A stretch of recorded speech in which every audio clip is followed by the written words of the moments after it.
Welcome to part 5 of the Kontakt 3 video tutorials. In previous videos, we've seen some of the features that make Kontakt one of the most powerful instruments available. In this tutorial, we will show some of the different ways that Kontakt can display information in order to make editing a more intuitive process. Sometimes when working with multiple instruments in one instance of Kontakt, especially when one of them is in edit mode, it can become difficult to keep track of the big picture. How many instruments are currently loaded and how can you jump between them? Enter the Instrument Navigator. This is a condensed overview of all the instruments currently loaded into Kontakt.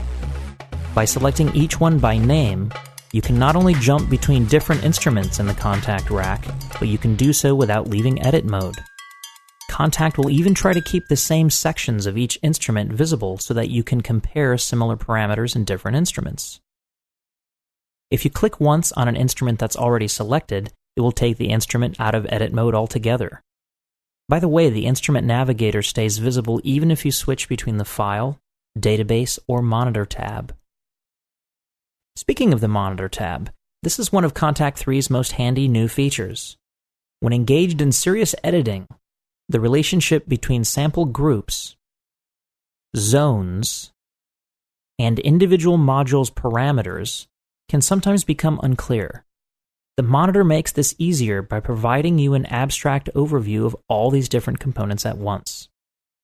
On the Groups tab, you can see all groups in the instrument, and even which ones are currently selected for editing.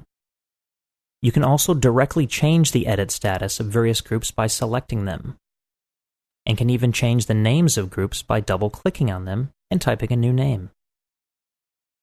Of particular use is the Context menu containing group edit operations that is available by right-clicking.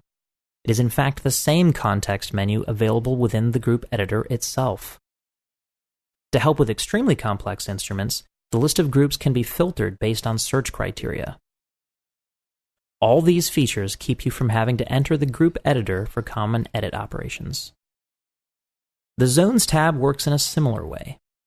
Here you will find all the sample zones in your instrument, with the same Context menu editing ability. You also have the same quick search functionality. To round out the monitor's handy editing features, there is also the Parameter tab. When on this page, touching any knob in an instrument will display the value of that parameter for all groups in the instrument. This makes comparing the value across multiple groups very simple. If you're not currently editing an instrument, it will show you the value of that parameter for every instrument in Kontakt. This makes tracking down things like volume anomalies a rather painless process. We've spent some time making Kontakt 3 a very easy sampler to program, and we hope you find the new view features useful.